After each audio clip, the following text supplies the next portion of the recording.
कक्षा 12वीं के अंतर्गत आज का जो हमारा विषय है उसको पढ़ेंगे और समझेंगे। और मैं आपको यह बताना चाहती हूँ सभी 12वीं की छात्र छात्राओं को कि बच्चों आपका यहाँ पर ये जो कोर्स है 12वीं का वो समाप्त हो रहा है, लेकिन इसमें जो भी मैंने प्रश्नोत्तर आपको हर पाठ के बाद जो पढ़ाए हुए हैं और जो निबंध है ना, और पत्र लेखन वगैरह है, जो प्रश्नोत्तर है, वस्तुनिष्ठ प्रश्नोत्तर है, और जो मैंने आपको इसकी व्याकरण समझाई है, रस, छंद, अलंकार, तो ये जो है इनके सारे इनके प्रश्नोत्तरों को बहुत अच्छे से आपको याद करना है। इसके अलावा जो प्रगतिवाद है, प्रयोगवाद है, जो मैंने गद्य की विधाएं भी आपको पढ़ाई हैं, पद्यांश पद्य साहित्य में जो पढ़ाया है आपको, तो उसमें जो विशेषताएं हैं, है ना, अंतर, कहानी, उपन्यास, नाटक, तो ये जो एकांकी, तो ये सारी चीजों को आपको बेटा परीक्षाओं के लिए बहुत अच्छे से तैयार करना है। चलिए आइए आज हम पढ़ते हैं आज का जो हमारा विषय है और उसको समझते हैं।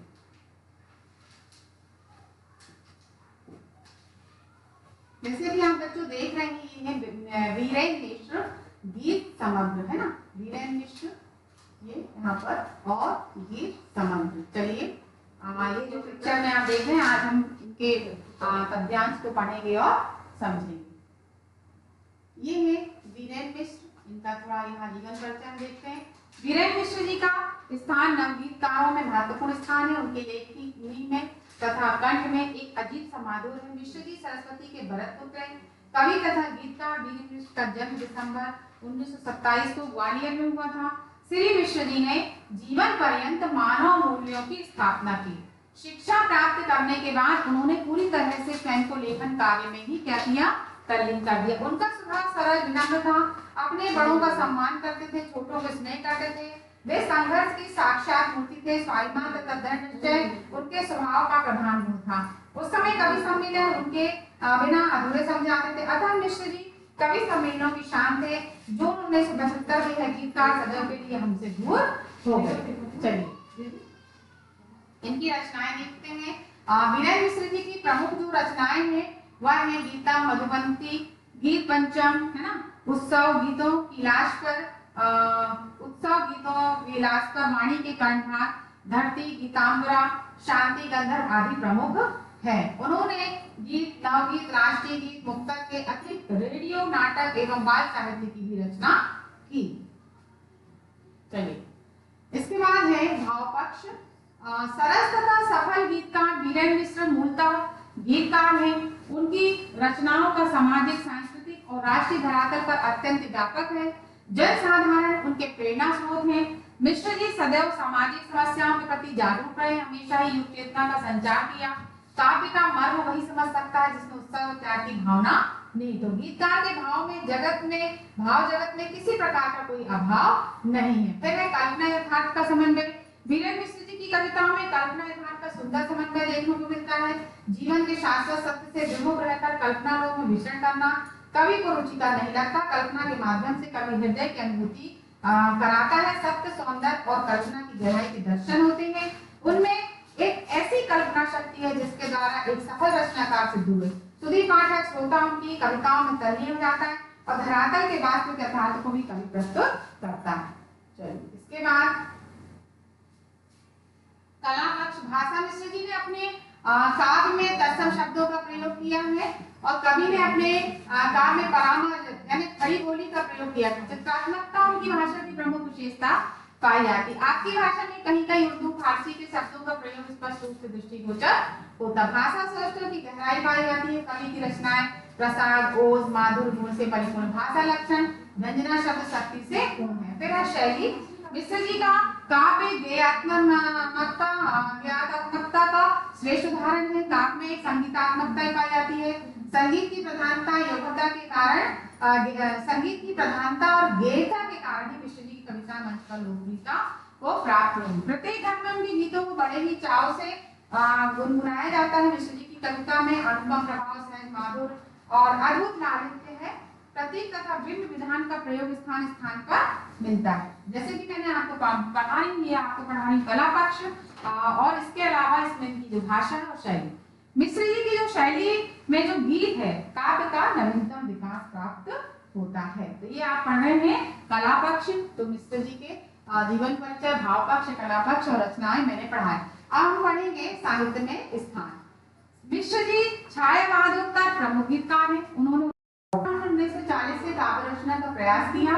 कवि को अपने देश की सभ्यता संस्कृति से विशेष लगाव, ग्रामीण संस्कृति के उपासक, देश की समसामयिक समस्या और सांप्रदायिक एकता के समर्थक हैं। वे कुशल लोकप्रिय गीतकार हैं। वे जन साधारण के मनोबल में वृद्धि करते हैं। उनका विचार है कि उत्साह और आत्मबल को अपनाए तो निश्चय ही तूफान भी अपनी दिशा परिवर्तित कर लेंगे। अपनी इन्हीं विशेषताओं के कारण मिश्र जी का हिंदी साहित्य में विशेष स्थान है। वे मां भारती के सच्चे अर्थों में सपूत है। चलिए इसके आगे पढ़ते हैं। जैसे कि मैंने बच्चों आपको बताया, ये पद्यांश है भारत माता की जय बोल दो, वीरेंद्र मिश्र जी द्वारा रचित है। थोड़ा सा भाव सारांश इसका समझ लेते हैं। प्रस्तुत कविता भारत माता की जय बोल दो ओज के महत्वपूर्ण कवि मिस वीरेंद्र मिश्र जी की प्रबल लेखनी द्वारा लिखित है। इस कविता में कवि ने देशवासियों से अपनी मातृभूमि को विजयी बनाने की बात कही। वीरेंद्र मिश्र छाया माध्योत्तर काल के गीतकार, उनके गीतों में राष्ट्रीय भावना ओतप्रोत है। प्रेम, प्रकृति चित्रण, समाज के विभिन्न रूपों का चित्रण उनके काव्य में मिलता है। वे सच्चे अर्थों में संस्कृति के पुजारी एवं रक्षक हैं।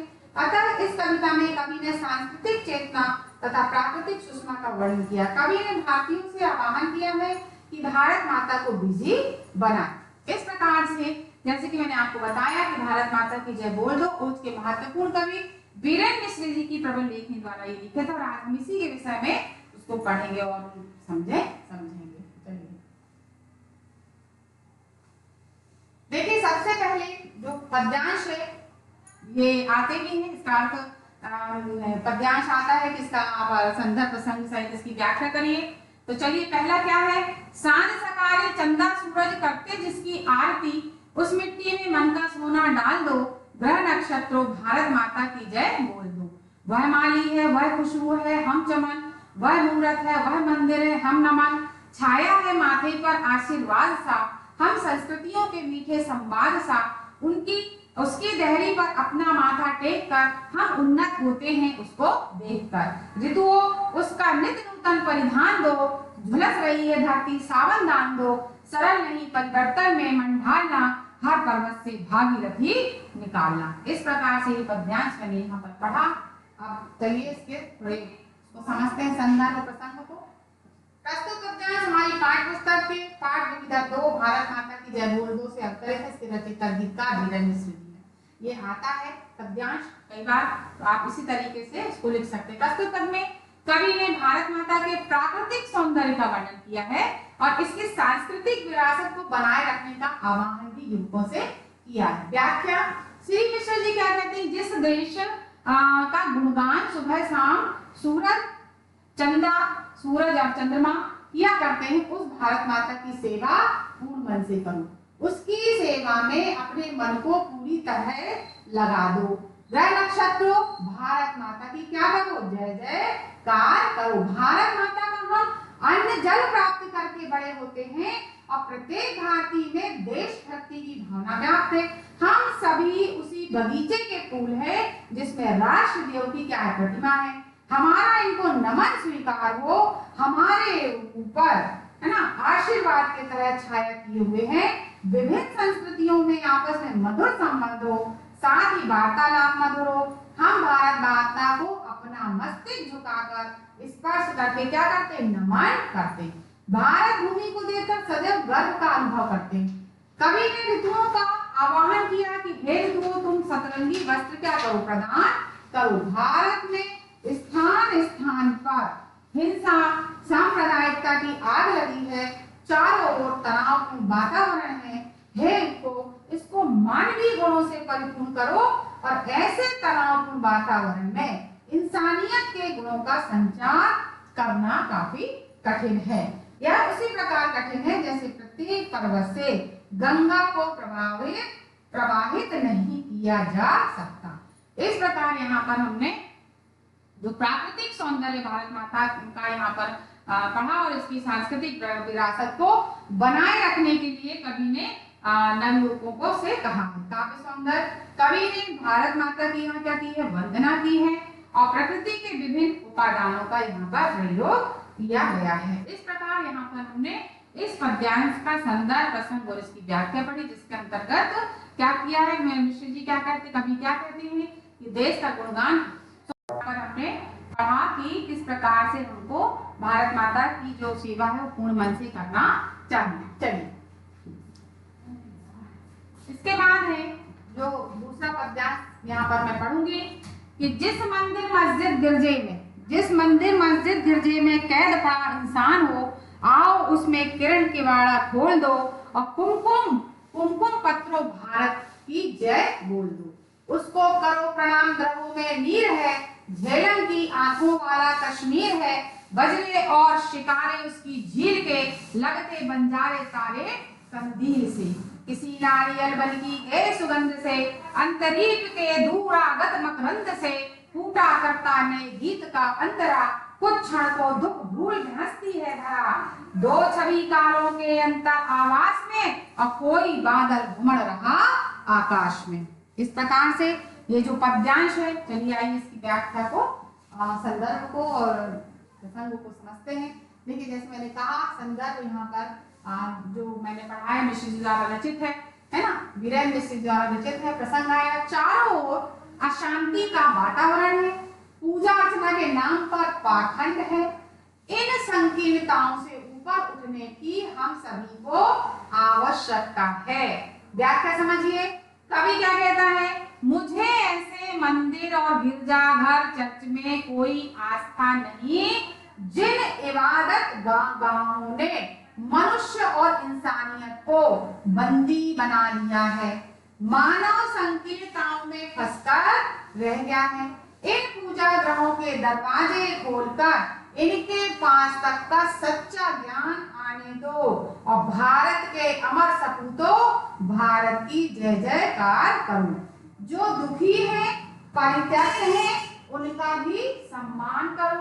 आगे कवि भारत का चित्रात्मक वर्णन करते हुए कहते हैं कि हमारे देश में धरती का स्वर्ग कश्मीर है, झेलम नदी इसकी आंखों के समान है, कश्मीर की सुंदर झील में स्थित शिकारा तथा बजरे उसकी सुंदरता को और अधिक बढ़ा रहे हैं।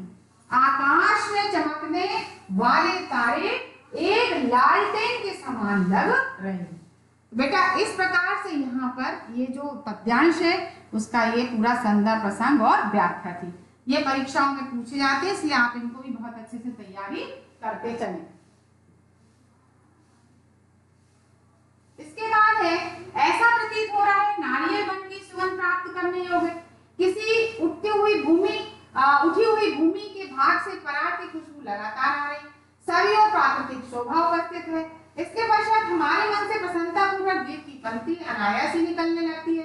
ऐसी स्थिति में धरती माता अपने पहले दुखों को भूल जाती है, वह प्रसन्न होने लगती है। धरती पर खुशहाली और प्रसन्नता का वातावरण छा जाता है। स्वतंत्रता से पहले की स्थिति तथा बाद के बीच का अंतराल हमें बलिदानों का स्मरण करा देता है।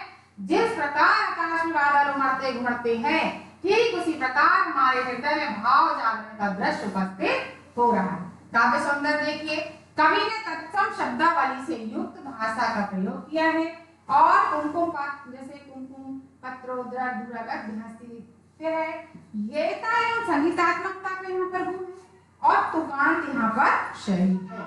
चलिए इसके बाद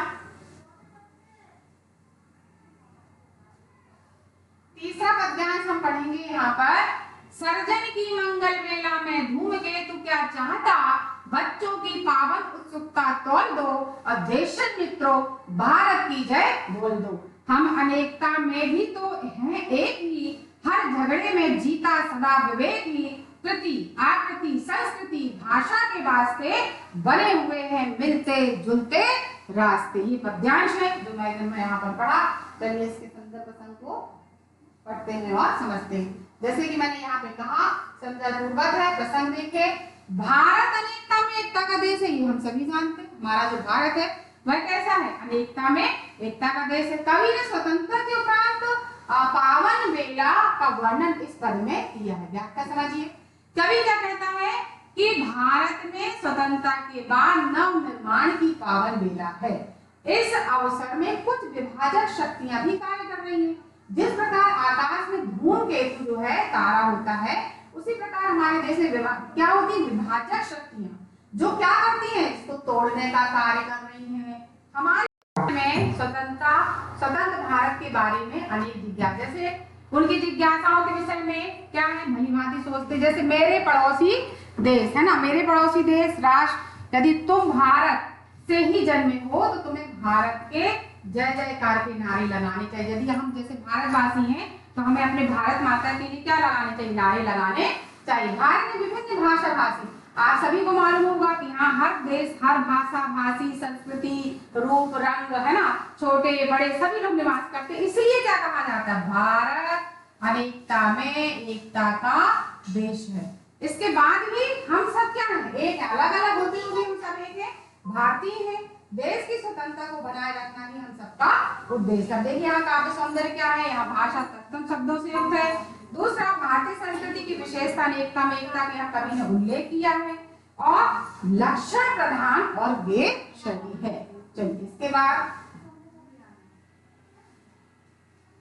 चौथा, आस्थाओं की टकराहट से लाभ क्या, मंजिल को हम देंगे भला जवाब क्या, हम टूटे तो टूटेगा यह देश भी, मैला वैचारिक परिवेश भी, सर्जनरत हो आजादी के दिन जियो, श्रमकर्ताओं रचनाकारों साथियों, शांति और संस्कृति की जो बहती स्वाधीन जान भी, कोई रोके बलिदानी रंग बोल दो, और रक्त चरितो भारत माता की जय बोलो। ये आपका पद्यांश है बच्चों। चलिए इसकी व्याख्या संदर्भ प्रसंग को समझते हैं। जैसे कि मैंने कहा, संदर्भ पूर्वक है, वीरेंद्र मिश्र द्वारा रचित प्रसंग। देखिए, वीरेंद्र मिश्र जी यद्यपि संघर्षों के कवि है, फिर भी इस पद्यांश में कवि ने शांति, सुख और समृद्धि की कामना की है। व्याख्या समझिए, कवि क्या कहते हैं, आपसी परंपराओं और रीति रिवाजों को टकराने से कोई लाभ नहीं कि ये हमारा तुम्हारा, ये नहीं करना।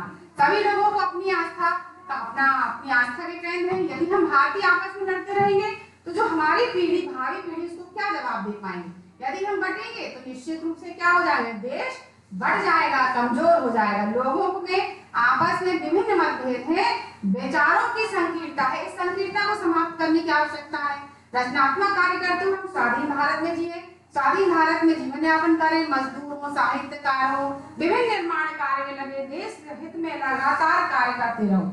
हम शांति स्थापित करें, किंतु शांति और संस्कृति की पूर्ण वेग से बहती हुई स्वाधीनता की गंगा को कोई रोकने का प्रयास करे तो उसका मुकाबला हम अपना बलिदान देकर करें। हे भारत के नागरिकों, तुम सदैव क्या करो, भारत की जय जयकार करने को तैयार रहो। इस प्रकार चलिए अब देखिए बच्चों, यहाँ पर है अति लघु उत्तरीय प्रश्न। प्रश्न पहला, सांझ सकारे भारत माता की आरती कौन करता है। अभी मैंने आपको पढ़ाया, कौन करता है, सूरज और चंद्रमा करते हैं। कवि ने भारत माता की जय जयकार का आह्वान किया है तो भारतीय सपूतों, श्रमकर्ताओं, रचनाकारों, देशमित्रों, ग्रह नक्षत्रों सभी से जय जयकार करने का आह्वान किया है। तो ये है बेटा आपके अति लघु उत्तरीय प्रश्न जो परीक्षाओं में पूछे जाते हैं, आपको इनको बहुत अच्छे से याद करना। फिर इसके बाद है लघु उत्तरीय प्रश्न। ठीक है, प्रश्न क्या है, पहला, भारत माता की जय बोल दो। कविता में किन किन प्राकृतिक उपादानों का उल्लेख किया तो मैंने अभी आपको बताया, सूर्य, चंद्रमा, ग्रह नक्षत्र, ऋतुएं, पर्वत, नदी, तारे, नारियल के वन, अंतरिक्ष है ना, पराग, धरती, बादल, आकाश, धूमकेतु, तारा आदि प्राकृतिक उपादानों का उल्लेख किया गया। सूर्य प्रातः काल, चंद्रमा शाम को भारत माता की आरती उतारते, नारियल वन से सुगंध फूटने लगती है, ऋतुएं नवीन परिधान प्रदान करती है, भारत माता इन प्राकृतिक उपादानों के द्वारा और भी सुंदर लगती है। कवि ने प्रकृति से भारत को सजाने संवारने का अनुरोध क्यों किया। सुबह तथा सायंकाल सूरज चंदा भारत माता का स्वागत करते हैं और सूर्य उष्णता और चंद्रमा से क्या मिलती है हमको, शीतलता। और ऋतुओं से कवि ने आह्वान किया, ऋतुओं से भी, कि भारत माता को नित्य नूतन परिधानों से क्या करें, सुसज्जित करें। और भारत की गंगा नदी हमारे लिए जीवन दायिनी है और कश्मीर की डल झील जो भारतीय सुषमा का क्या है, केंद्र। इस प्रकार बच्चों मैंने आपको यहाँ पर आज आपका जो भारत माता की जय बोल दो पद्यांश वीरेंद्र मिश्र द्वारा रचित आपको पढ़ाया समझाया। जैसे कि बच्चों मैंने बार बार कहा है, कक्षा 12वीं की छात्राओं और छात्रों, मैंने आपको जो भी गद्यांश, पद्यांश, कवि परिचय और जो भी आपका कोर्स यहाँ पे कंप्लीट कराया है, तो बेटा आपको इनके जो प्रश्नोत्तर हैं वो तो याद करनी है, जो गद्यांश पद्यांश है उनकी भी व्याख्या संदर्भ प्रसंग सहित याद करनी है, और जैसे कि मैंने अभी इसके पहले भी आपको